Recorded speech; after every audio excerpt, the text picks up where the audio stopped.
नमस्कार। आज हम लोग एक ऐसे बिंदु पे बात करेंगे कि प्रायः देखा जाए तो जो जीवन की बुनियादी प्रश्नों में से एक प्रश्न है कि जीवन कैसे जिया जाए। बहुत से लोगों के जहन में यह सवाल बार उत्पन्न होता है कि जीवन भाई कैसे जिए। जीवन तो अपना है, न तो किसी के प्रभाव में जिए, न किसी के स्वभाव में, न तो किसी के प्रभाव में जिए, न किसी के दबाव में जिए। अपने स्वभाव से जीवन जिए। लेकिन क्या सच्चे मायनों में देखा जाए तो कितने लोग अपना जो जीवन है सहज रूप में यानी कि स्वयं के निर्णय के द्वारा स्वयं से संचालित होकर जीवन जीते हैं। सुनने में भले ही अतिशयोक्ति लगे, लेकिन यह सच्चाई है कि हमें आज़ादी मिले हुए 80 वर्षों के करीब होने वाला है, लेकिन हम अपना जीवन जीने की तरीका उन्हीं पुराने धर्रों पे, उन्हीं पुराने अंधविश्वासों पे जो हमारे पुरखे पूर्वज करते आ रहे थे, उन्हीं सपनों को पाने की जद्दोजहद में, यानी कि जिन सपनों को हमारे पूर्वज पूरा नहीं कर पाए, उन्हीं सपनों को आँखी में लेकर हम जीवन जीना शुरू कर देते हैं। कितना हास्यास्पद स्थितियाँ लगती हैं कि हम अपना जीवन जो स्वयं के द्वारा संचालित होना चाहिए वह भी नियंत्रण अपने हाथों से खो चुके हैं। और एक समय ऐसा आता है कि मानव जीवन की जो विविधता है वह विलुप्त ही हो रही है। हमेशा की तरह मानव की जो विकास प्रक्रिया है वह हमेशा हो रहा है, लेकिन क्या हम वाकई उस विकास प्रक्रिया के दौरान जो शिखर की बुलंदियों पे आज मानवीय सभ्यता पहुंचा हुआ है, मनुष्य का मस्तिष्क जो विकास की पूरी प्रक्रिया के दौरान आज जो हमारे वर्तमान समय में परिपक्व रूप में सामने आया, लेकिन हम कितना उसका उपयोग कर पा रहे हैं। क्या कहा जाए इस प्रकार के जीवन के बारे में स्वयं सोच के कभी कभी तो हंसी आती है कि किस प्रकार की मानवीय सभ्यता और मानवीय कोमलता के विकास की प्रक्रिया के दौरान जीवन की विकास कयाम हुए। हम आज बातचीत करेंगे कि जीवन की जो विविधता है उसके बारे में कैसे सोचा जाए।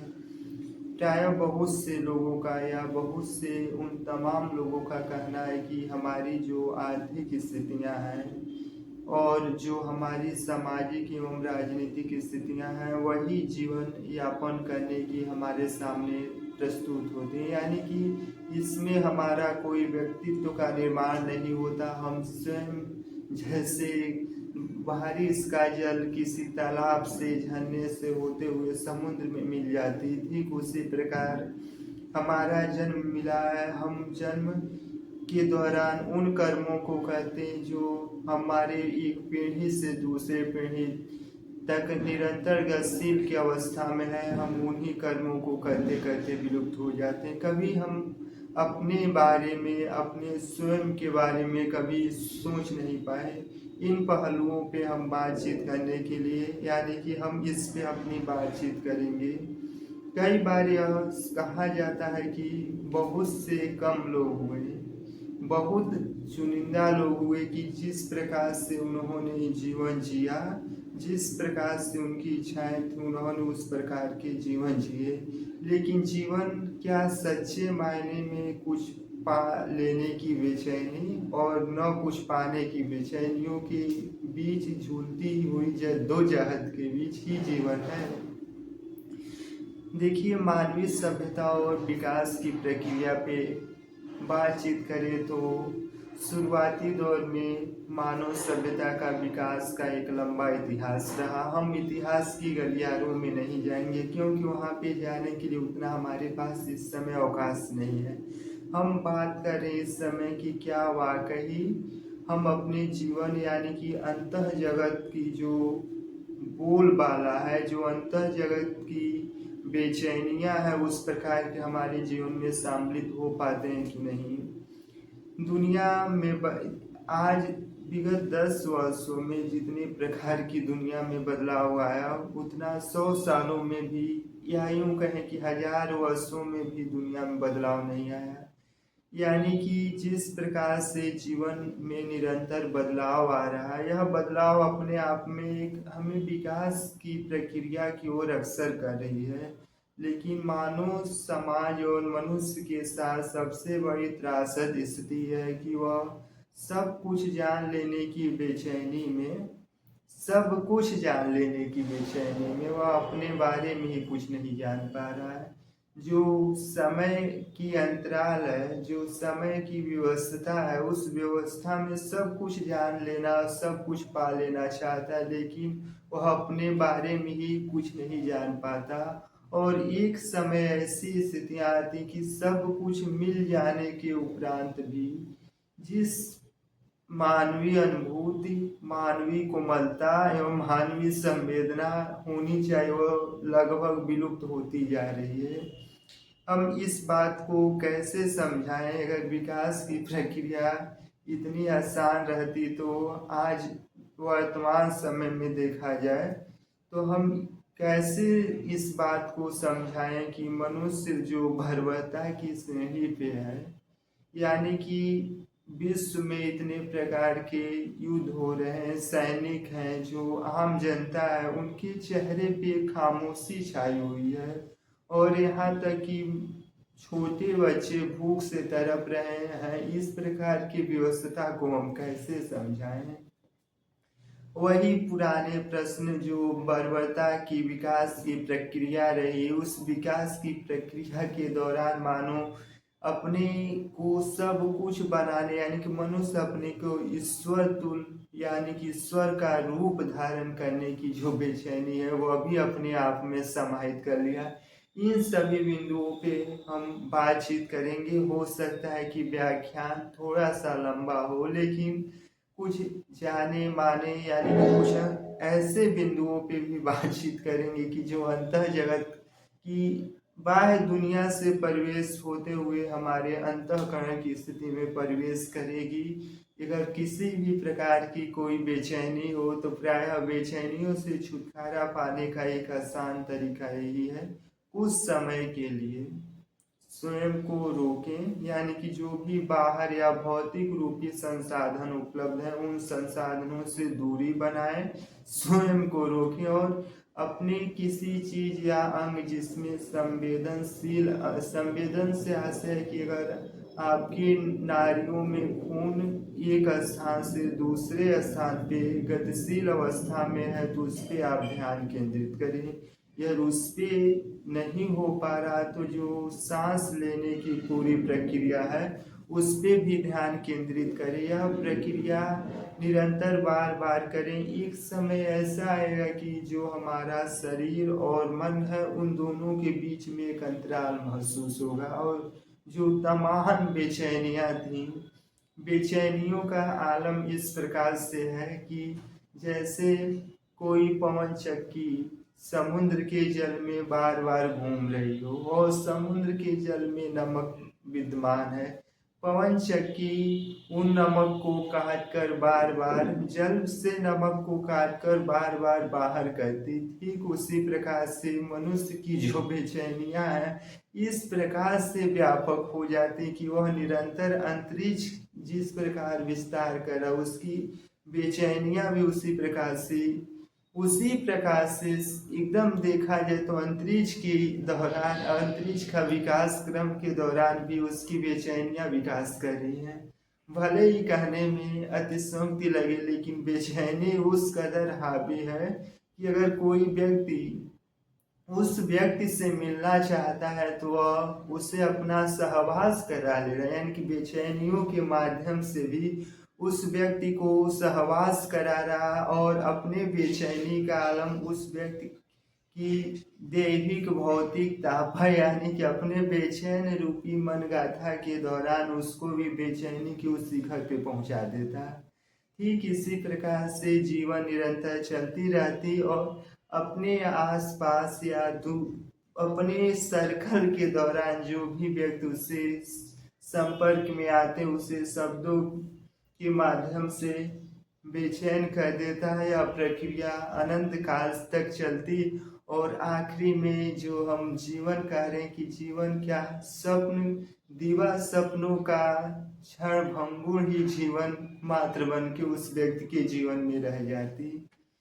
बहुत से दार्शनिक एवं सिद्धांत इस बात पे अपना अलग अलग व्याख्यान देते हैं कि पहले तो दर्शन पे हम बात करें कि दर्शन प्राय मानव जीवन जो जीवन यापन करने की तरीका है उसमें एक नियम कायदे के रूप में हमारे सामने प्रस्तुत हुए कि कैसे मनुष्य के जीवन है तो उसमें प्राय सुख दुख अवसाद भोग विलास अनेक प्रकार की इच्छाएं उसमें जागृत होगी।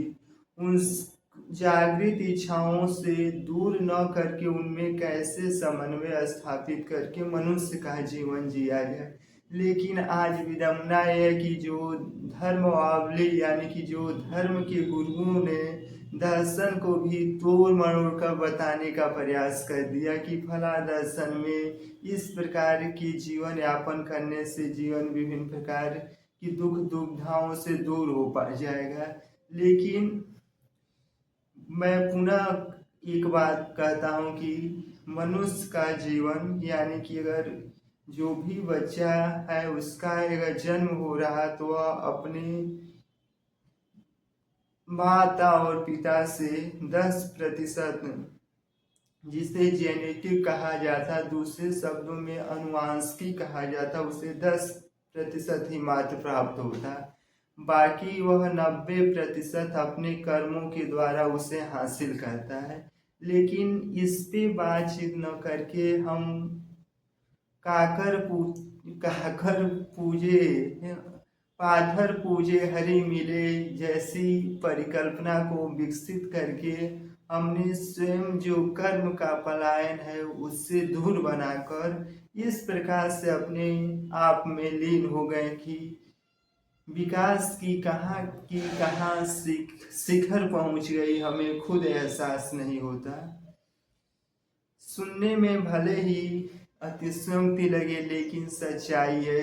नहीं पता कि ईश्वर ने मनुष्य को बनाया, लेकिन मुझे जहाँ तक लगता है कि मनुष्य ने ही ईश्वर का गढ़ा और मनुष्य ने ही अपनी मिथक एवं कल्पनाओं के द्वारा ईश्वर को उत्पन्न किया, प्रकट किया, विभिन्न रूपों में उसे प्रकट किया। नहीं तो एक सर्व सत्ता के विभिन्न आयाम किस प्रकार से होते हैं, ठीक उसी प्रकार से जैसे अपना निर्णय स्वयं न लेकर किसी दूसरे व्यक्ति के द्वारा निर्णय लेने की प्रक्रिया हम कहते हैं और अपना विकास की पूरी प्रक्रिया बाधित कर देते हैं। हम बात कर रहे थे कि अपने जीवन में जो जीने के तरीके हैं उन तरीकों पे अगर अमल किया जाए तो बहुत बार ऐसे आएगा कि मनुष्य का जीवन बार बार अपनी ही उलझनों के द्वारा यानी कि बीते हुए कल यानी कि बीते हुए स्मृतियों की यादें आने वाले भविष्य की कल्पनाएं के आलंबन के द्वारा मनुष्य जीने का प्राय प्रयास करता। अधिकांश लोग इसी प्रकार से जीवन जी रहे हैं और अतीत की या स्मृतियों की यादें आने वाले भविष्य के बीच का जीवन देखा जाए तो जो वर्तमान जीवन है उसको बर्बाद कर देती और अंत में क्षोभ दुख अवसाद और विषाद के अलावा जीवन में कुछ भी हासिल नहीं होता। ठहरिए इस प्रकार के जीवन जीने वाले व्यक्ति, क्योंकि जीवन में देखा जाए तो सबकी सांसें और सबका जीवन जीने का तरीका एक समय अंतराल है। यानी कि मनुष्य का जन्म हुआ है तो उसका आखिरी पड़ाव मौत ही है। हमने जब पृथ्वी पे आए तो खाली हाथ यहाँ पे आए, जो भी कुछ मिला है हमारे कर्मों का प्रयत्न रहा, जो हमने जैसा काम किया उसी का मानक रूप मिला। हमें जो भी कुछ मिल गया उससे लेके सहज रूप में प्रसन्न रहे, न कि तुलना करें, क्योंकि जब जब व्यक्ति किसी से तुलना करता है तो हमेशा तुलना में दुख के सिवा और भी कुछ नहीं हासिल होता। इस बात को समझें, राजा हो या रंक हो, सबका एक दिन जाना तो इस लोक से जाना यानी कि मौत निश्चित है। तो क्यों हम किसी से तुलना करें, अपने ही जीवन में जो कुछ मिल गया है उसको स्वीकार करें और जो कुछ पाने की जद्दोजहद छटपटी एवं बेचैनी है, तो अपने अंदर रूपांतरण की प्रक्रिया को विकास करें। या विकास की प्रक्रिया प्राय एक दिन में न होगी, इसके लिए हमें काफ़ी लंबे समय यानी कि कुछ समयों तक अभ्यास करना पड़ेगा।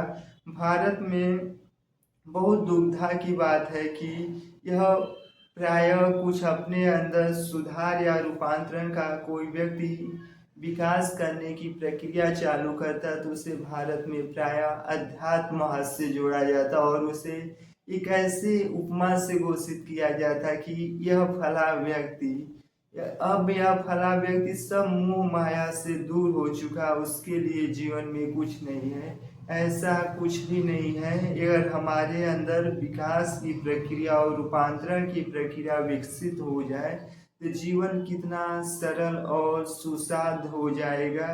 मानो कल्पनाओं की जो रूमानी उड़ान है, उन रूमानी उड़ानों से भी बेहतर हम इहलोक यानी कि जो परलोक की अवधारणा कही जा रही है, इहलोक में प्रदान करेंगे।